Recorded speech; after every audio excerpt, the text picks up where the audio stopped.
Bonjour, nous voici de nouveau ensemble pour cette chronique 11, Sculpter sa vie avec l'amitié.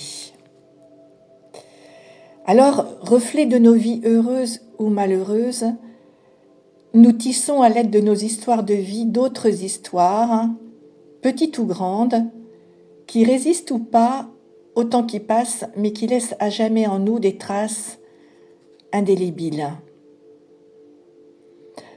En effet, on rêve parfois de l'amitié comme on rêve d'un amour romantique, mais qu'en est-il réellement? Est-ce que l'ami est celui qui dit oui à tout, supporte tout, entend tout sans jamais nous contrarier? Ou est-ce que l'ami est là pour nous ouvrir à la différence, nous aider à grandir et nous soutenir sans rien attendre en retour?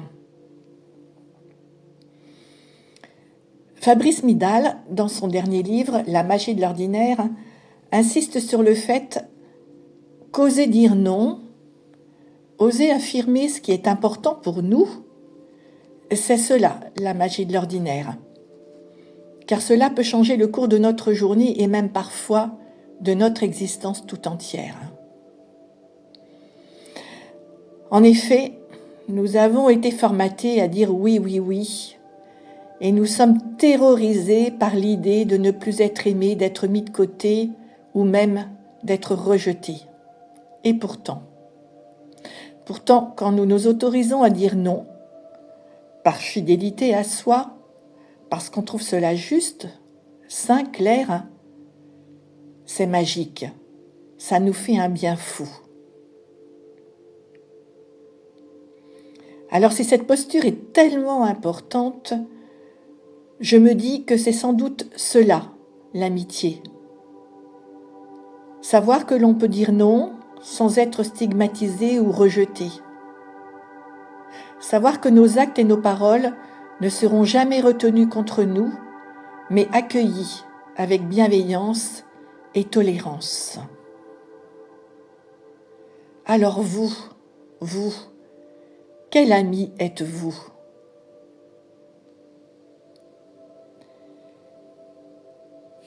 Vous connaissez sans doute la chanson « Le bonheur, c'est toujours pour demain ».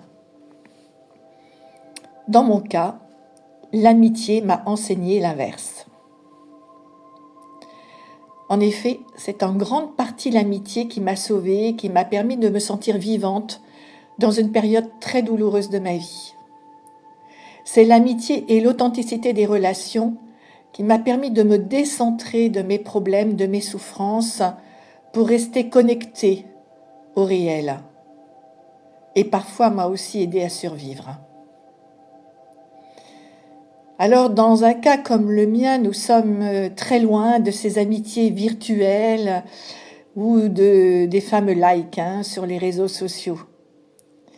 Ici, il s'agit de l'amitié qui se retrousse les manches, qui se mouille, qui prend ses responsabilités pour venir vous soutenir dans les moments les plus dramatiques de votre vie.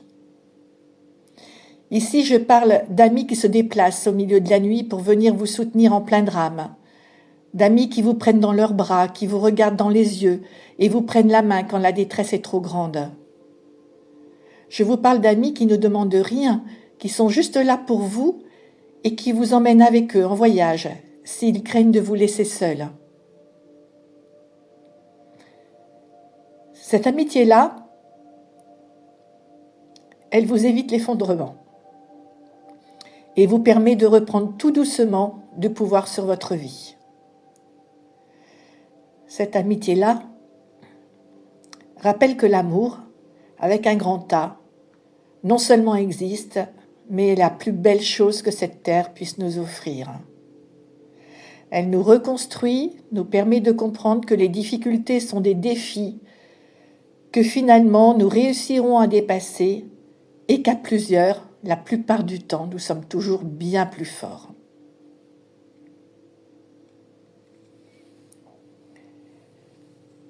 Je fais une aparté en vous parlant, en vous évoquant le film à bicyclette. Je ne sais pas si vous l'avez vu. Si ce n'est pas encore le cas, n'hésitez pas à y aller. C'est un très beau film sur l'aventure de deux amis et ce qu'on est capable de faire justement par amitié.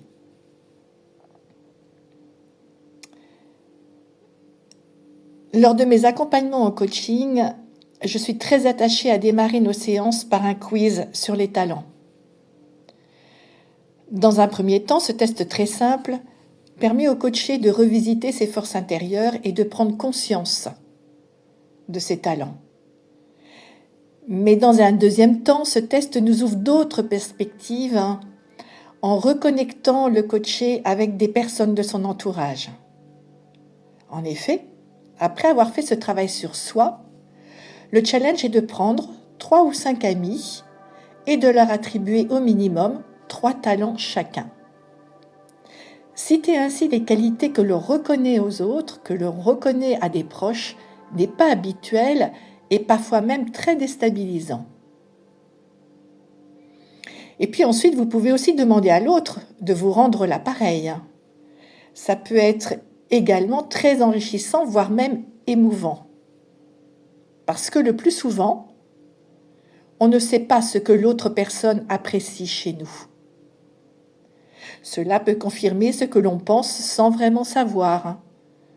Et ce peut être une agréable surprise de constater ce que l'autre apprécie vraiment chez soi. Je ne saurais vraiment que trop vous recommander de faire ce petit exercice et puis de me partager bien évidemment vos ressentis, si vous le souhaitez. Et puis aujourd'hui, je terminerai cette chronique avec 3 verbes.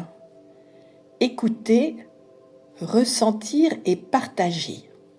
Et oui, si vous preniez le temps d'aller encore un peu plus loin, si vous preniez le temps d'écouter, ressentir et partager le parcours de vie de votre ami, ce sera forcément une expérience incroyable et très inspirante. Tentez de faire tomber le masque social, je vous en ai parlé dans la dernière chronique, pour s'exprimer en toute liberté et authenticité face à une écoute bienveillante et attentionnée, sans aucun jugement. Il n'y a sans doute pas de plus beau cadeau au monde.